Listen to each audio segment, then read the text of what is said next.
Hey everybody, welcome back to the channel. Getting back to work on the Cobra in this video. Last video left off, I got the lower rear arms installed and started walking through the assembly of the actual factory 5 coilover units and then attempted to install them and ran into an issue. So that's where I'm going to pick this video up at, try and get these coilover units installed so then I can move on to the upper control arms.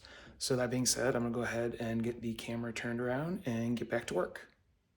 So as I showed in the last video, the issue is I was trying to put the bolt through these holes and the threaded portion of the bolt goes through, but then when it hits the solid base of the bolt, it stops.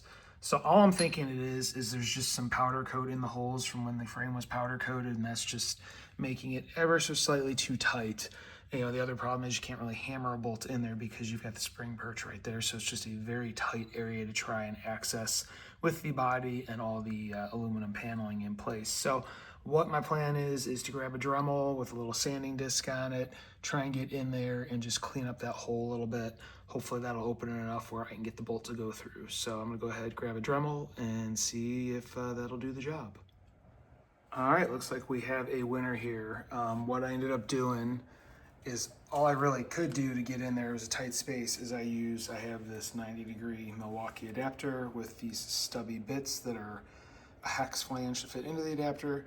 This is the biggest one I have, which is a 5/16, and I just kind of worked it around the circumference or the outer like edge of the hole just to try and take off any burrs or whatnot, and bolt went through. So like I said, it was not that it was drilled wrong, I don't think. I think it was just there's either slag or there was powder coat holding it up from going through, and it was just, you know, based on you not being able to really get an angle on it to hammer or anything, it just did not want to go through. But after cleaning that up, I was able to get through. I have a nut on this side, so I'm going to go ahead, get that nut all the way snug but pretty close, and then I put the bottom on and I'll get everything torqued and I'll come back once it's done. All right, well, here we go. We have a winner. Everything is torqued. I torqued these two 70 foot-pounds based on what I could find in the instructions for like shock mounts of similar size. There's nothing in the actual coilover instructions as far as torque spec. As you can see, I do have the spring on there so you can read it properly, so keep that in mind when you do install everything. But yeah, I mean, I was able to get the bolt in from this side. I was able to get a torque wrench on the head side of the bolt. Up here, it's just really tight, so I was only able to get a box wrench on it. And as you can see, I did have to dent just to get a wrench on it. And then same thing down here, bolt is through. There is a washer like right under the head of the bolt on the other side of the bracket. Wasn't able to put a washer on this side based on the fact that it would interfere with the shock assembly. So it is just the nut up against the shock itself.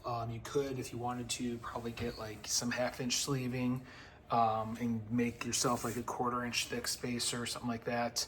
I may do that down the road.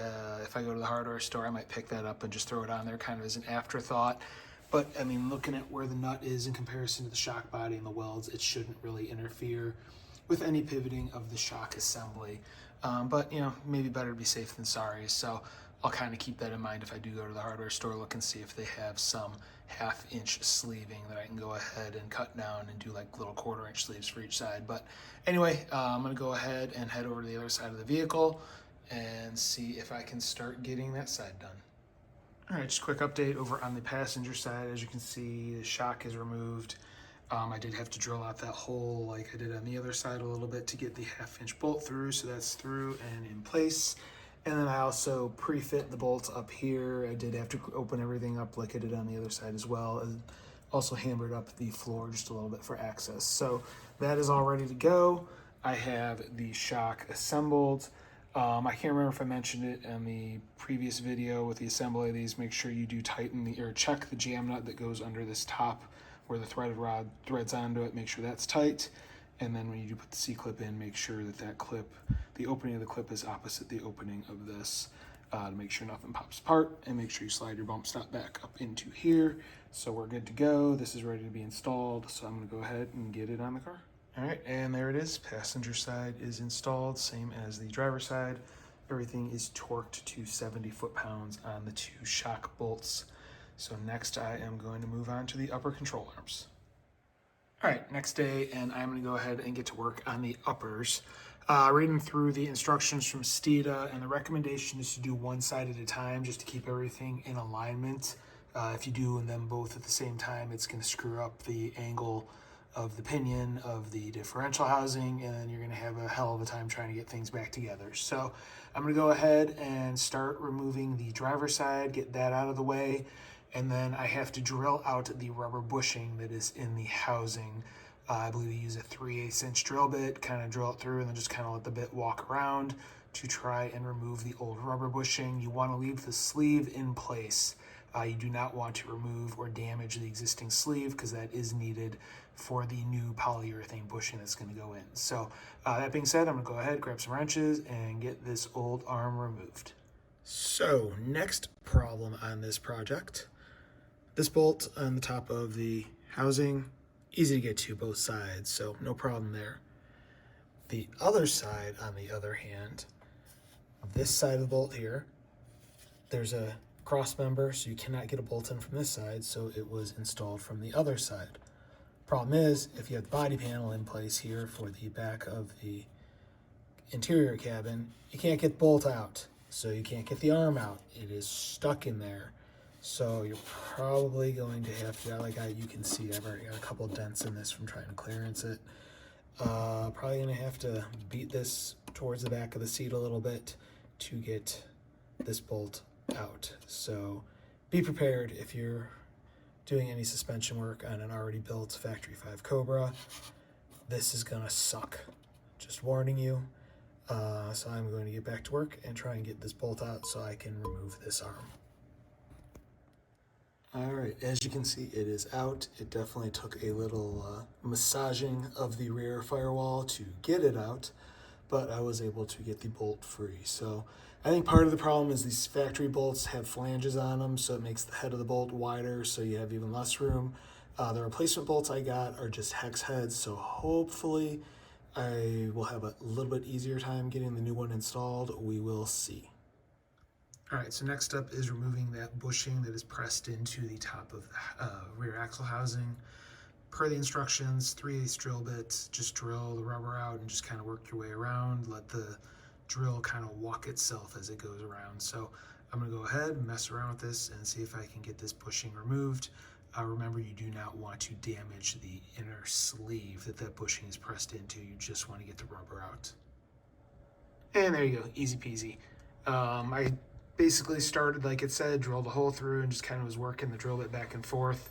Unfortunately, I did bind up and broke one bit, but thankfully I had a few of them laying around. I did 3/8, and once I got about a quarter of the way around, that is when the center sleeve of the factory bushing came loose, and once that was loose, everything else just came out, no problem. So we're good to go there. Just need to clean up this mess, and then I can go ahead and start installing the new bushing. And you can see I put the new bushing in, basically just put some of the sticky grease on the outside of the bushing, hammer it in, and then do the same thing, put some grease on the outside of the sleeve, and get the sleeve hammered into place. There is a little thrust portion of that bushing that'll go on the inside when you're ready to put the arm on, but I'm gonna start with the other end of the arm, try and get it lined up in those holes there, and then I'll just pull it down over top of that bushing with the thrust washer in place. So I'm gonna go ahead and see if I can get it installed. I'm gonna go ahead and put some of that grease on each side of those bushings, and then I'll try and get it wedged into the frame and get the bolt put through. All right, so here I am under the car, and you can see the arm is installed. So what I ended up doing is going back to the owner's or the build manual, and there are the 3 sets of holes here. This was originally set in the center hole. Looking at the manual, basically the sets of holes are for different pinion angle, for different axle hop settings based on your horsepower. The top one is basically for the least horsepower, middle, mid-range obviously, lowest is basically for dry greasing. When I went to install this arm, I could not get the bolts to go back through from this side, my new bolt, and I figured I wouldn't be able to based on how much I fought to get the old one out. And there's no way to get it in from the outside because there is this brace right here. So what I chose to do is I put the bolt back in the top hole. This hole, you can get the bolt in from the outside in. This, again, has the least resistance to higher horsepower launches and axle hop. But the way I'm looking at it is this is not a race car. This is not a drag car. This will probably never see either of those situations. This is a street car. Also, I no longer have the rubber stock bushing control arms, which that information is rated for. I have stronger arms with better bushings. So I opted, instead of having to cut holes in the back panel to put a bolt in, to just use the upper hole, which I could use. So that is in, the bolt is through, it's not torqued. I'm gonna wait till I have the other side done and then I'll torque everything all together. So that's how I did that. As far as the axle goes, I showed you putting the bushing in. Here is the thrust sleeve, which comes from the other side. There's grease on both sides. Was able to pull this down over top. To get everything aligned, I had to actually jack up this side underneath the control arm to get the bolt started. It wouldn't go through until I jacked up the passenger side under the control arm and just got it to the right point where I got it lined up and then I could get the bolt through and put the nut on. I also did have to loosen the brake bracket, to get the control arm to pull down because the brake line was in the way. So that's where I'm at. One arm done. It'll be on to the passenger side next. All right, so just a quick update. I did just get the passenger side upper arm out. This one went faster than the driver's side as I kind of had an idea of what to do. So again, the way I got this out, because you're not going to really remove it easily unless you cut this out here, I loosened everything up. I got the head out so I kind of get an idea where it was going to have to ride along there. I did hit it a few times with a sledgehammer to just dent it in a little bit, and then I used a box wrench to just kind of screw this out, and it ended up coming out at like an angle like this, riding the back there. So it will ruin the bolt because it kind of cross threads it, but at least it bites into the hole here, so it will walk out, and then you are able to pry out the arm first and then finish walking out the bolt and get the bolt out. So it is possible. You're obviously not going to get anything back in that hole unless you cut a hole in the rear firewall, which is why I'm using the upper holes. But that is how I did get the bolts out of the middle hole since there was no access. All right, time for a quick update. You can see the passenger side. I have it in there. I have the bolt through where it mounts to the frame. And you can see I have the bolt through on this side where it mounts to the axle, but I cannot get it to go through the other side. You know, as I mentioned when I did the driver's side, you do have to kind of pitch the top of the axle housing forward by jacking it up from the back. Driver's side I was able to do it, but now that the driver's side one is in, I cannot get the passenger side in to go far enough forward where I can get the bolt to go through with the amount of articulation I have in the rear end. So what I think I need to do is remove, at the very least, the passenger side coilover, get that unbolted from the axle so I can get the axle to go higher. I'm hoping just doing the passenger side will be enough. As you can see, I've actually wound down the spring perch as much as I could just to try and get as much play and lift in it, but I'm probably off as far as the hole goes by about 1/8 of an inch lining up. So what I'm gonna do is remove the bolt at the bottom of this coilover, see if I can jack the axle up high enough to get the bolt to go through. So just something I wanted to bring to your attention. Getting the one side in is not too bad, but when you have to get the second side in with the poly bushings and everything, you know, it's the triangulation of the angles and whatnot just makes it very difficult if you don't have enough articulation in the rear end. All right, well, there you can see the bolt is now all the way through. What I had to do was a little bit opposite of what I said after thinking about it. You're gonna need to jack up the driver's side to get the angle right, and then put a jack under the passenger side and just ever so slightly lift up until you get it in that right sweet spot. And then you'll be able to get the bolt to go through. It's just, again, based on the angles of everything. So now that everything is through and loosely tightened, it's time to torque everything. I'm going to torque all the upper bolts to 100 foot-pounds, same as the lower. Like I said on the lower, these are poly with floating bushings and whatnot, so you don't need to have it at ride height per se like you would with a fixed rubber bushing that's glued in place or bonded in place. You don't have to worry about binding or anything like that. These are meant to move and pivot within the bushing housings. So if you want to be safe, go ahead, lift up the rear end and then torque it. But it is not necessary with the poly bushing. So I'm gonna go ahead, get everything torqued to 100 foot-pounds and then call this done. All right, and all done. Everything is torqued to 100 foot-pounds. Getting to the ones on the axle is not that hard. The ones on the body, you're definitely going to need a shorter socket to get to those, and minimal extensions or whatnot, because both sides pretty tight fit. I was able to do it with a box wrench, and then I got to 80 foot-pounds with a 3/8 torque wrench, and then I went to 100 with a half-inch torque wrench. It's just easier to use the 3/8 versus the half-inch to get things most of the way there, just based on the movement area that you have working off of jack stands. But that wraps that up. I also went ahead and tightened the brake line bracket, the 9/16 nut that's underneath the axle, so that's all tightened up as well. And as promised, I have the weights of everything that was removed and what went on. So up here, you can see this is everything that I took off of the car. The ×2 is because it was all doubled. So I removed a total of 44 pounds, 1 ounce. And then right here, you got everything that was going back in, again, doubled. So I put back in 30 pounds, 10 ounces. So about a 15-pound savings in the rear by going to the aluminum control arms and coilover setup versus the stock steel arms and springs and quad shocks.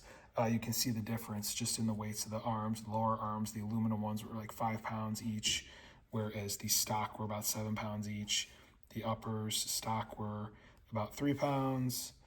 Aluminum were about 2 pounds each. So I mean, just in the arms, you've got what, 6 pound savings right there. So yeah, pretty worthwhile to do. It should be a nice little weight savings off the rear. And with that, I think that's where I'm going to wrap this one up. I've gone on long enough, and it's a pretty good stopping point.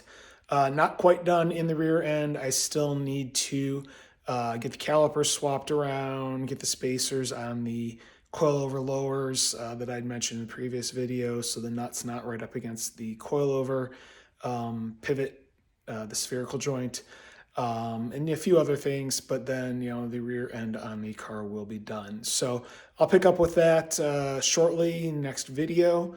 And for now, I'm going to end this one here. So if you want to follow along, see what happens, see how things turn out, see how to do this work, please hit like, please hit subscribe, please hit the notification bell.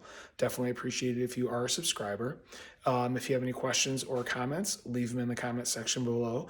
I do review them and I will reply. I do have some merch that I'm now selling with the Cobra and some of my other vehicles and whatnot. There is a link to the merch store in the comments for this video, and you'll probably see some of the items below the video. And that being said, thank you very much for watching, and have a great day.